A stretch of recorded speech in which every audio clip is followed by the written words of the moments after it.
When you come to Africa, we realize that Africa maybe might have more challenges than Western Europe.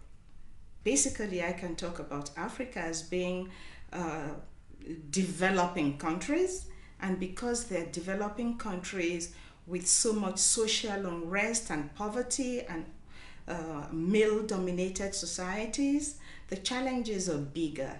So Soroptimists, we're trying to work to help in our little ways to resolve these challenges the way we can.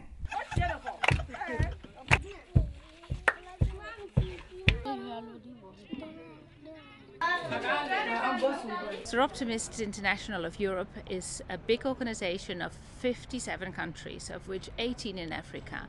And we do a lot of projects in Africa, in all countries: Senegal, Mali, Benin, Togo, Madagascar, Kenya, Ethiopia, you name it, and we're there.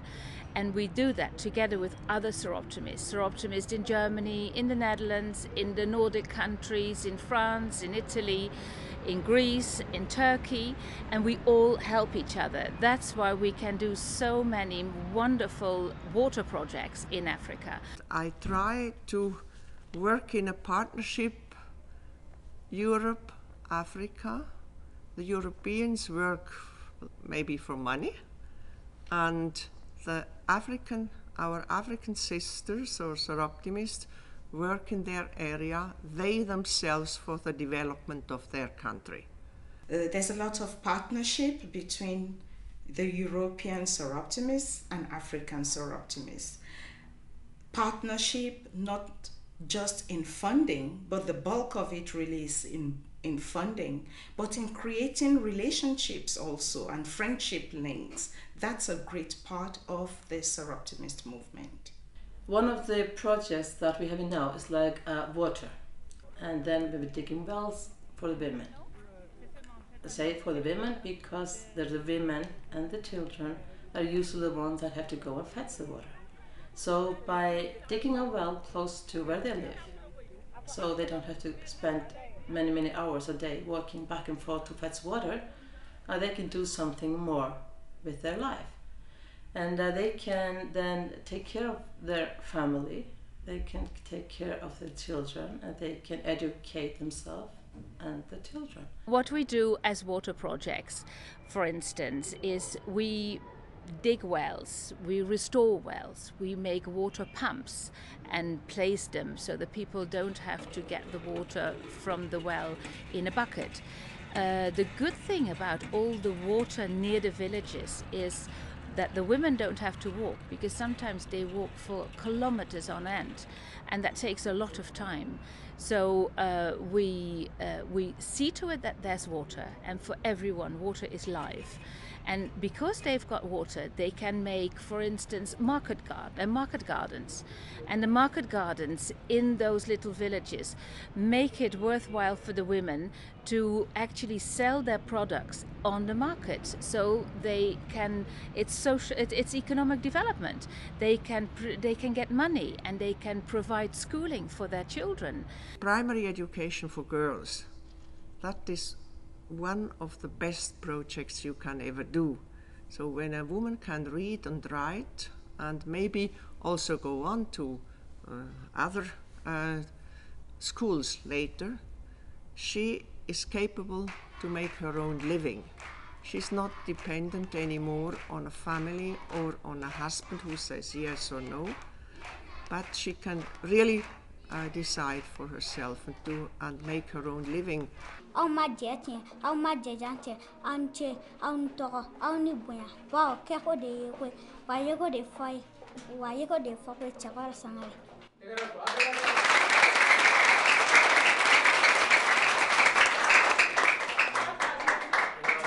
also Soroptimists, together with other Soroptimists in Europe, build schools, make it possible for the girls to go to school. They buy them uniforms, they buy them books, they see to it that they are motivated and that the parents are motivated to bring the girls to school. So water is the start of really everything. That's why water is life. These are faraway villages. They have now a school, they have now a well, they have now a library even, and they have what we call a dispensaire, so a maternity, a small maternity. And this makes really a difference in an area. We also, as Soroptimists, build health centers, quite often near the wells, near the water, because health centers need water. In those health centers, we see to it that there's a nurse, maybe once or twice a week a doctor. It is where the women can actually deliver the children, so they don't have to do that in the houses, which is far healthier, and it helps to get healthy children, really. Small maternities, of course, help a lot that less children die, that less women die or have later problems. Water and health are very close together because the people go and fetch quite often polluted water or dirty water. There are all water-related diseases, and one of the simple ones is, for instance, diarrhea. I mean, a lot of children have diarrhea. That's one of the reasons why they cannot go to school, because they're sick, they're ill, and if they have a well with pure water, they can go to school. So water is the start of really everything. That's why water is life. You can see all the projects Soroptimists are doing. Every little bit makes a difference. The projects we take as Soroptimists, I think the most wonderful thing is we do them with Soroptimist clubs in the countries where the problems are, and not only that, every penny that we save and we gather is going to that project. Nothing is staying in the country, nothing is used for administration, and you automatically see the result.